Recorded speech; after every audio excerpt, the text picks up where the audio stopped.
Hello students, welcome to my YouTube channel Sushma Rajgupta. हम लोग कर रहे हैं BCom second semester business law.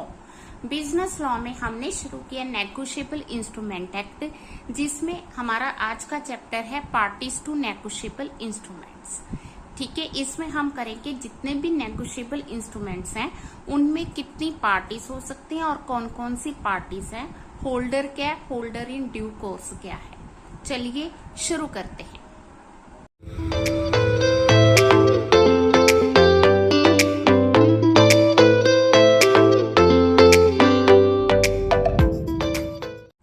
हाँ जी, सबसे पहले parties to bill of exchange.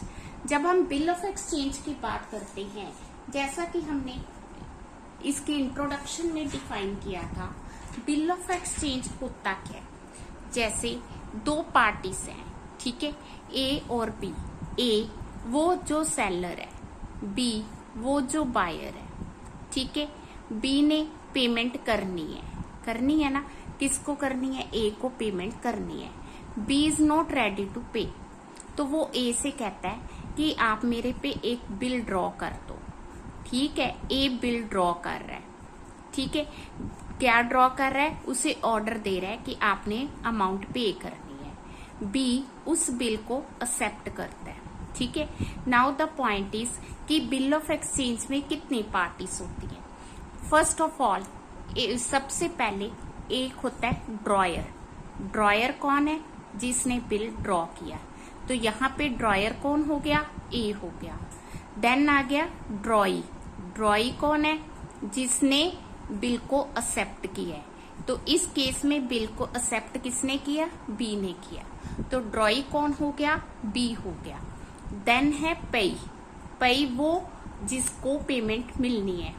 ठीक है, तो पेमेंट तो ए को मिलनी चाहिए, तो ए पेई हो गया। पर अगर मान लो वो जो बिल ए ने ड्रॉ किया, बी ने एक्सेप्ट किया, ए विल रिसीव द पेमेंट। अब हुआ क्या, ए ने क्या किया, सी से गुड्स परचेज कर ली। ठीक है ना, ए ने बी को तो गुड्स सेल की थी ना, बट उसने सी से गुड्स परचेज कर ली।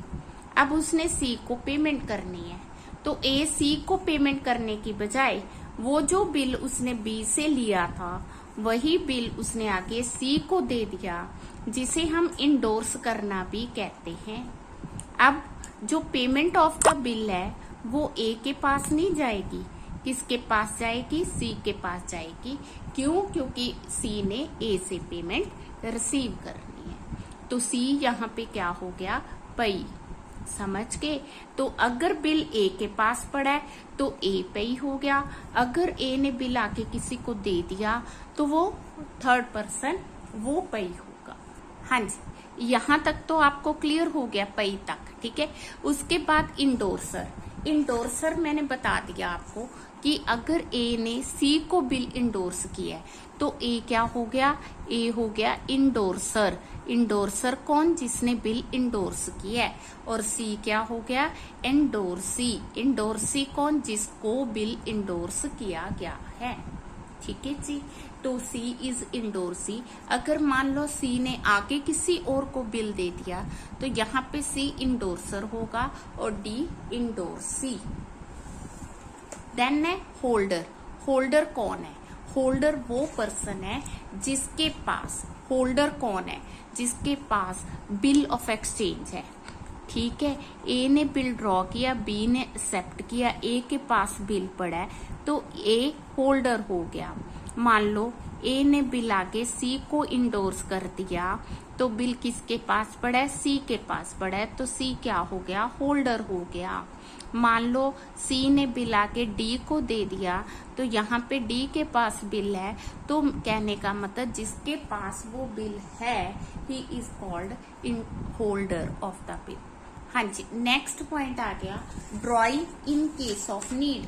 ड्रॉई इन केस ऑफ नीड का मतलब ये है कि जैसे हमने बिल तो ड्रॉ किया था, ए ने बिल तो ड्रॉ किया था बी पे, बी ने उसे एक्सेप्ट करना था। अब बी बाय चांस एक्सेप्ट नहीं करता है तो या वो वहां पे अवेलेबल नहीं है, ठीक है, यहाँ वो बीमार हो गया, नहीं कर सकता, अब बी की जगह पे सी बिल को एक्सेप्ट कर रहा है, तो हम कहेंगे सी जो है he is drawee in case of need. C क्या हो गया, drawee in case of need हो गया। ठीक है जी। नेक्स्ट आ गया acceptor for honour. Same case है कि अगर कोई पर्सन किसी को ऑनर करने के लिए बिल एक्सेप्ट कर रहा है तो एक्सेप्टर फॉर ऑनर। हाँ जी, हमारा नेक्स्ट टॉपिक है पार्टीज टू प्रॉमिसरी नोट। अब जो प्रॉमिसरी नोट होता है उसमें क्या है, ए प्रॉमिस कर रहा है, क्या प्रॉमिस कर रहा है, to pay certain sum of money to B. तो ए जो प्रॉमिस कर रहा है, जो प्रॉमिसरी नोट बना रहा है, तो ए क्या हो गया, मेकर जिसने प्रॉमिसरी नोट तैयार किया। बी क्या हो गया, बी जिसपे बिल बनाया गया, उसे हम और क्या कहेंगे, उसे हम कहेंगे पई, बिकॉज इसको पेमेंट रिसीव होगी। ठीक है, प्रॉमिसरी नोट में ये हो गया मेकर जिसने पेमेंट करनी है, जिसको करनी है वो हो गया पई। ठीक है जी। देन होल्डर हो गया जिसके पास वो प्रॉमिसरी नोट पड़ा है। देन आ गया जो भी मतलब इंडोर्सर इंडोर्सी, जो हमने बिल ऑफ एक्सचेंज में किया था वो सारी पार्टीज इसमें भी आएंगी। देन आती पार्टीज टू अ चेक। जब हम चेक की बात करते हैं तो चेक हमेशा कौन ड्रॉ करता है, जिस पर्सन का बैंक में अकाउंट है, ठीक है जी, जिसे हम कस्टमर कहते हैं, वो चेक ड्रॉ करता है। वो क्या करता है, चेक ड्रॉ करता है। किस पे करता है, बैंक पे करता है। तो बैंक क्या माना जाएगा, ड्रॉई माना जाएगा। ड्रॉ करने वाला कौन है, कस्टमर, तो उसे हम क्या कहेंगे, ड्रॉयर। ठीक है जी। ड्रॉई हमेशा बैंक होगा, उसके बाद वही payee, holder, endorser and endorsee. Now who is the holder. Holder वो है जिसके पास किसी भी नेगोशिएबल इंस्ट्रूमेंट का पोजेशन है, उसे होल्डर कहा जाएगा। वो पर्सन जिसके पास राइट है कि वो मनी रिसीव कर सकता है, उसे हम क्या कहेंगे, उसे हम होल्डर कहेंगे। ठीक है जी। नेक्स्ट हमारा पॉइंट है holder in due course. Holder in due course क्या है, होल्डर इन ड्यू कोर्स में 3 खास बातें हैं। ठीक है, जो होल्डर में हो भी सकती हैं, नहीं भी हो सकती। तो क्या खास बात है होल्डर इन ड्यू कोर्स में, होल्डर इन ड्यू कोर्स की फर्स्ट बात ये है कि उसके पास इंस्ट्रूमेंट का पोजेशन है। ठीक है, पोजेशन जो लिया वो गुड फेथ में लिया। ठीक है जी। दूसरा फॉर कंसिडरेशन लिया। इसकी ये खास बात है कि इसने फॉर कंसिडरेशन मतलब कुछ पे करके फिर इंस्ट्रूमेंट लिया। पे करके नहीं कहेंगे, कोई ट्रांजैक्शन करके वो इंस्ट्रूमेंट लिया है। ठीक है, पहला गुड फेथ में है, दूसरा फॉर कंसिडरेशन है, और तीसरा बिफोर मैच्योरिटी है। अगर ये तीनों कंडीशंस पूरी होती हैं तो जिस भी पर्सन के पास वो इंस्ट्रूमेंट है उसे हम क्या कहेंगे, होल्डर इन ड्यू कोर्स। फिर होल्डर और इसमें क्या डिफरेंस है, दोनों में डिफरेंस ये है कि अगर जो होल्डर है उसको पता है, मान लो बी के पास बिल पड़ा है, उसको ए ने बिल दिया, बी को पता है कि ये जो ए से मैं इंस्ट्रूमेंट ले रहा हूँ, ए ने जो है चोरी करके, ठीक है, इसने क्या किया हुआ है, चुराया हुआ है, इवन देन वो उसे एक्सेप्ट करता है, तो इट मीन्स कि he is holder, not holder in due course. अब ए ने बी को बिल दिया, ठीक है, बी को इस चीज की नॉलेज नहीं है कि ए के पास बिल जो है वो चोरी का है या उसने रास्ते से उठाया है। अब बी ने जो बिल लिया वो गुड फेथ में लिया, और इसने किस लिए लिया, क्योंकि इसने गुड्स सेल की है, फॉर कंसिडरेशन लिया और बिफोर मैच्योरिटी लिया है, तो बी क्या माना जाएगा, होल्डर इन ड्यू कोर्स। हाँ जी, qualification of a holder in due course. तो सबसे पहले क्या है, he must be a holder. सबसे खास बात ये है कि जो होल्डर इन ड्यू कोर्स है उसके पास इंस्ट्रूमेंट का पोजीशन होना चाहिए। सेकंड है फॉर वैल्यूएबल कंसिडरेशन। मैंने आपको एग्जाम्पल से बता दिया कि उसने फॉर कंसिडरेशन वो इंस्ट्रूमेंट रिसीव किया है। अब बी के पास अगर इंस्ट्रूमेंट है, ठीक है, और उसने वो इंस्ट्रूमेंट किस तरह से लिया, गुड्स सेल करके लिया, इट मीन्स कि फॉर कंसिडरेशन लिया है। फॉर कंसिडरेशन है तो वो होल्डर इन ड्यू कोर्स माना जाएगा, ठीक है। देन अगर वो बाय वे ऑफ गिफ्ट मिला है तो होल्डर इन ड्यू कोर्स नहीं है, ठीक है। उसके बाद जो खास बात है कि उसको जो बिल रिसीव हुआ है बिफोर मैच्योरिटी हुआ है। बिफोर मैच्योरिटी का मतलब अगर वो बिल 31 मार्च को ड्यू होना है और आपको वो बिल 15 मार्च को मिला है तो आप क्या माने जाओगे, होल्डर इन ड्यू कोर्स। समझ के, बिफोर मैच्योरिटी। तो ये हमारी अगली कंडीशन है to be holder in due course. Then आ गया, he must take negotiable instrument complete, वो कंप्लीट होना चाहिए and regular on face of it, ठीक है।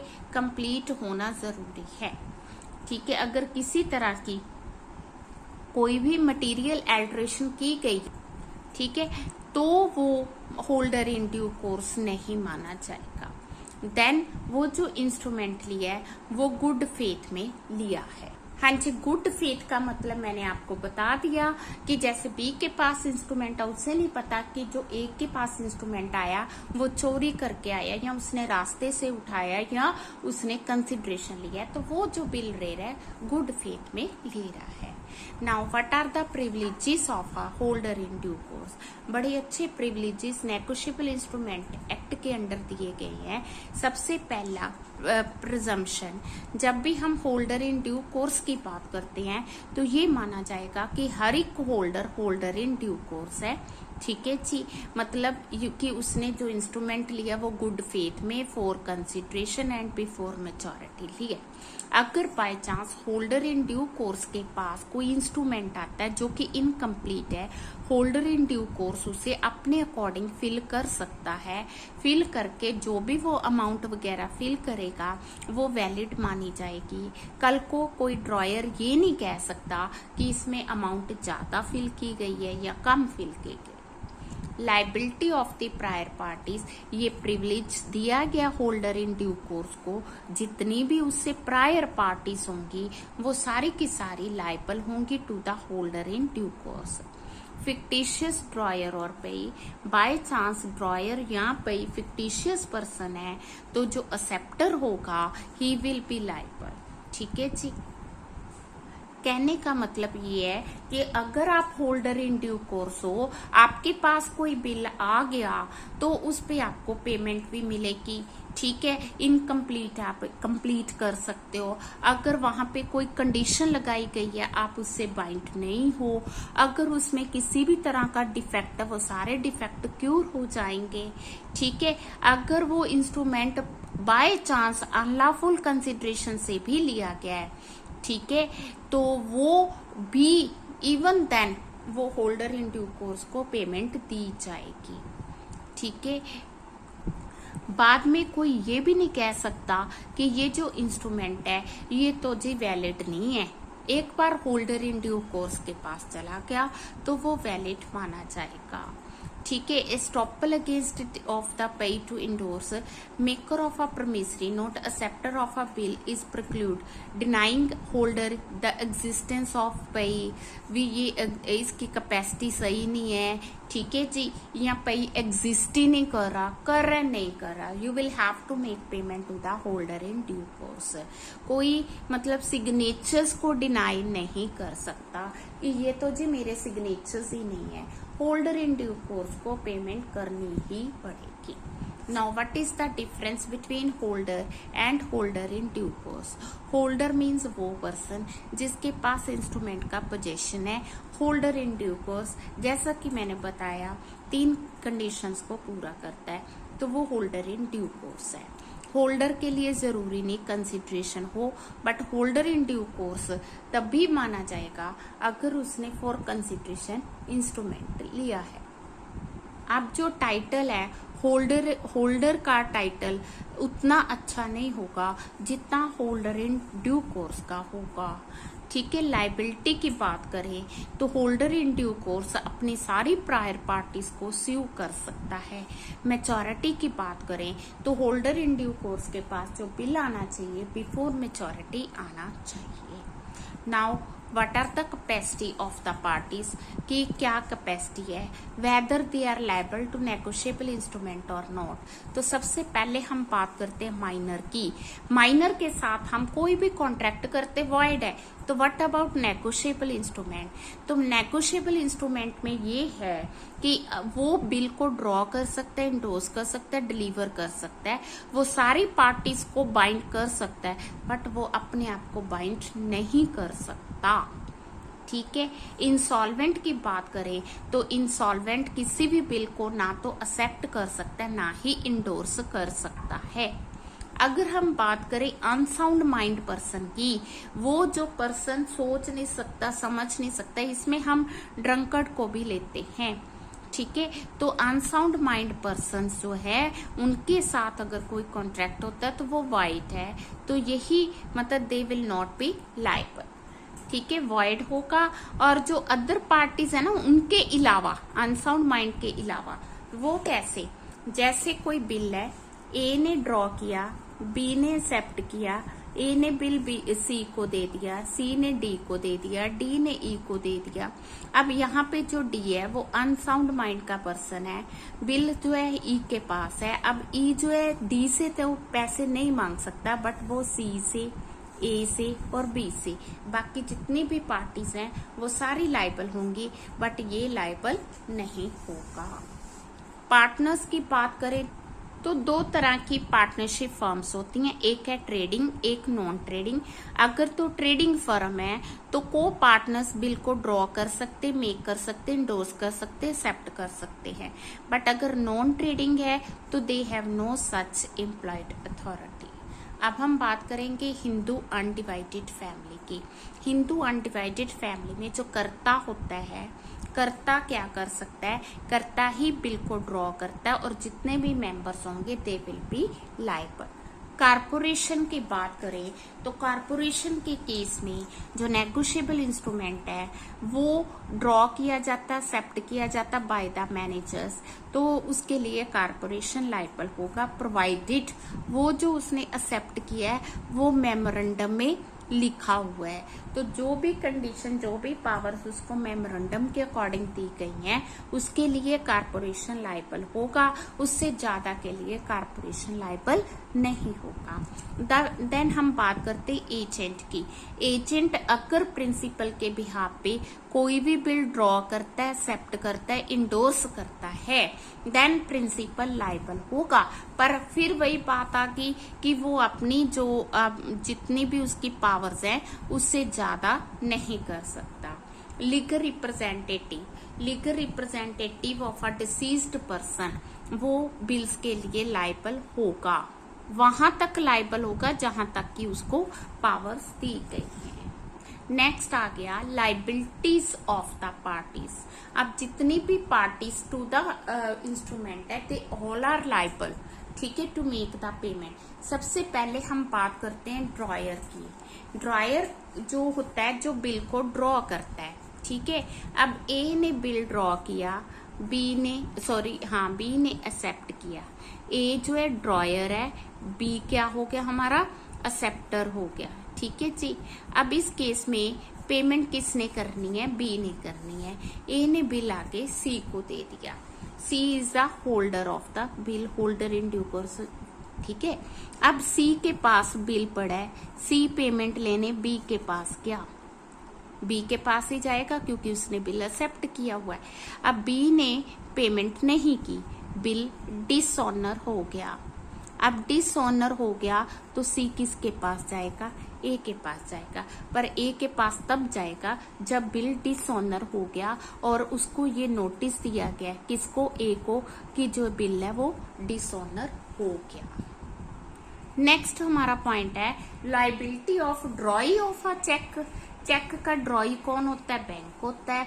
तो बैंक जो है उसकी लाइबिलिटी बनती है कि अगर कस्टमर के अकाउंट में फंड्स हैं तो वो उसकी पेमेंट करेगा ही करेगा। इसके लिए उसको कोई मतलब कि वो उसकी मना नहीं कर सकता। देन हम बात करते हैं किसकी? Liability of maker and acceptor of bill. अब जिस बंदे ने बिल को एक्सेप्ट किया है उसकी लाइबिलिटी अराइज होगी। ही विल लाइबल टू पे टू द होल्डर। ठीक है जी, ही इज द डेटर, तो उसकी जो लाइबिलिटी है वो प्राइमरी है।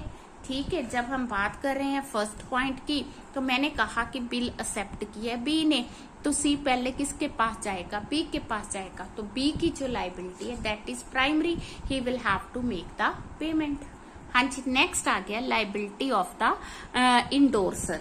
ठीक है, तो मैंने यहाँ पे सिर्फ किसको लिया? 3 पार्टीज को लिया। ए जिसने बिल ड्रॉ किया, बी जिसने एक्सेप्ट किया, सी जिसको बिल इंडोर्स किया गया। अब मान लो सी के बाद डी आ गया। सी ने आगे बिल किसको दे दिया? डी को दे दिया। ठीक है जी, अब डी के पास बिल पड़ा है, डी किसके पास जाएगा? बी के पास जाएगा कि बी उसकी पेमेंट करे। क्यों? क्योंकि बी ने उसे एक्सेप्ट किया है। अब मान लो बी जो है पेमेंट नहीं करता, तो डी ने तो सी को माल बेचा है ना, तो फिर डी किसके पास जाएगा? सी के पास जाएगा। यहाँ पे सी कौन है? इंडोर्सर है। समझ के, तो कौन लाइबल होगा? सी होगा। बट इसके लिए डी को क्या करना पड़ेगा? उसी तरह से नोटिस ऑफ डिसऑनर इसको भी देना होगा। ठीक है जी, कि जो बिल है वो डिसऑनर हो चुका है। Point clear. देन आ गया liability of prior parties to holder in due course. Holder in due course से प्रायर जितनी भी पार्टीज हैं दे ऑल आर लाइबल। अब मान लो डी जो है होल्डर इन ड्यू कोर्स है। होल्डर इन ड्यू कोर्स है मीन्स इसके पास जो बिल आया गुड फेथ में आया फॉर कंसिडरेशन एंड बिफोर। अब डी से पहले सी पहले तो बी लाइबल होगा। ठीक है, क्योंकि इसने एक्सेप्ट किया। बी पेमेंट नहीं करता, सी लाइबल होगा। सी क्यों? क्योंकि इससे बिल लिया, ही इज द इंडोर्सर। अब सी पेमेंट नहीं करता तो डी किसके पास जाएगा? ए के पास जाएगा। जितनी भी इससे प्रायर पार्टीज हैं they all will be liable to D. ठीक है जी, तो ये थी लाइबिलिटीज ऑफ द पार्टी और हमारा चैप्टर था पार्टीज टू नेगोशिएबल इंस्ट्रूमेंट। तो चैप्टर नेक्स्ट चैप्टर हम करेंगे प्रेजेंटमेंट। वीडियो अच्छी लगी वीडियो को लाइक करें, चैनल को अभी तक नहीं सब्सक्राइब किया तो जरूर सब्सक्राइब करें और वीडियो ज्यादा से ज्यादा शेयर करें। हमेशा खुश रहें। Thank you.